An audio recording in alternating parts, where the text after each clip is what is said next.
Swapan Dasgupta, your response to that, Achhe Din, are we to judge it purely by growth rates? There will be those who will say, what Achhe Din, look at unemployment. For example, average unemployment percentage of total labor force 2004 to 13 UPA was 8.37%, but 2014 to 22 NDA remains 7.9%. There was this promise or suggested by the opposition that the Prime Minister has made, the BJP denies it, of providing 2 crore jobs a year. It's not been realized. The fact is that we are facing a severe problem when it comes to unemployment, for example. So what is your definition of Achhe Din that the Prime Minister has been able to realize?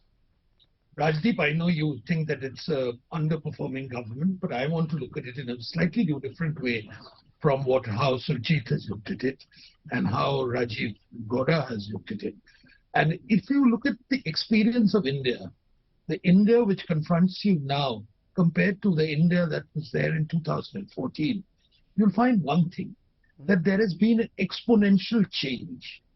It's been a change which you can see physically, which you can actually experience in every way possible, whether it's in the realms of infrastructure, whether it's in the realms of creating the architecture of a welfare state, whether it's in the form of the utilization of technology in government, and whether it's a form of the relatively corruption-free government which has been given.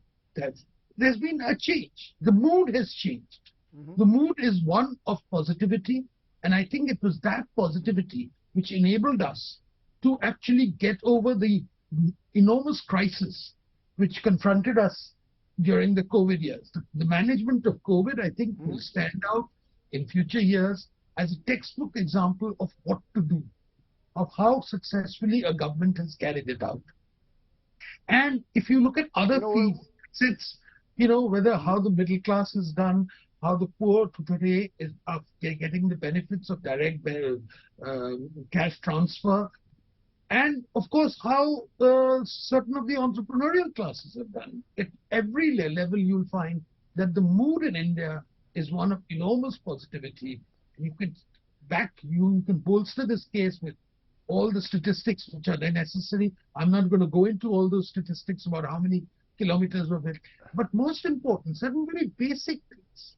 And these are very important, that things which were not addressed, toilets, which was really a self-respect for women, drinking water, electricity for all, these are things which actually matter quite a lot. So at the bottom layer, so basic level at which Indians exist, I think the quality of life today in India has improved exponentially.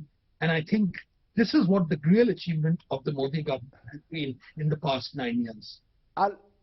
I'll come to specifics in some of the areas that you mentioned, but Manisha Priyam, what Swapan Dasgupta is suggesting, there's a change in mood, there's a positivity, a feel-good factor, he claims, despite the setback of the COVID years. Do you agree with that? Do you sense, as you travel across the country, a feel-good factor? Or do you believe this government is underperforming, as critics of the government say? So I partly agree with Swapan Dasgupta, but also partly disagree. That feel-good factor was highest at the time of the re-election of the Modi government in 2019. It was a government that people brought back to power, and they believed that the Achhe Din and other promises would be delivered. Modi ji needed a longer tenure to do so, and they believed fully in his, the agenda of nationalism that he was pursuing. We were also faced with COVID. I also find, and that's where I agree with Swapan, that people believe, despite the hardships of going back from urban centers, people believe that on COVID vaccine management, this government did very well. But the disappointment actually begins there. It's not about poverty or growth. Remember, it's a time when how the ordinary person perceives the economy. They coming to urban areas of the poorer classes and trying to find any jobs to survive is seen now as a hardship. Surviving in urban areas is a hardship, not just for the poorer classes. The youth that I see traveling in trains to get admissions to colleges, to find jobs, they are being led to nowhere. So while there is an understanding that we work closed as a world for COVID and that there have been challenges, but there's also this question in front, and most importantly I find the youth, first generation learners, India is home to largest world population of youth, largest population of first generation learners in India's universities. And surprisingly, I find many of them speak of hunger with the very small amount of scholarships they get. They'll not be able to see through their lives in higher educational institutions, and hunger is one of those things that they report. Now, one of the important things, therefore, I see is that the only opportunity in the event of lack of jobs is to flee to urban areas, and urban areas full of hardships. And I find economic complaints of people have been going up. Mm-hmm.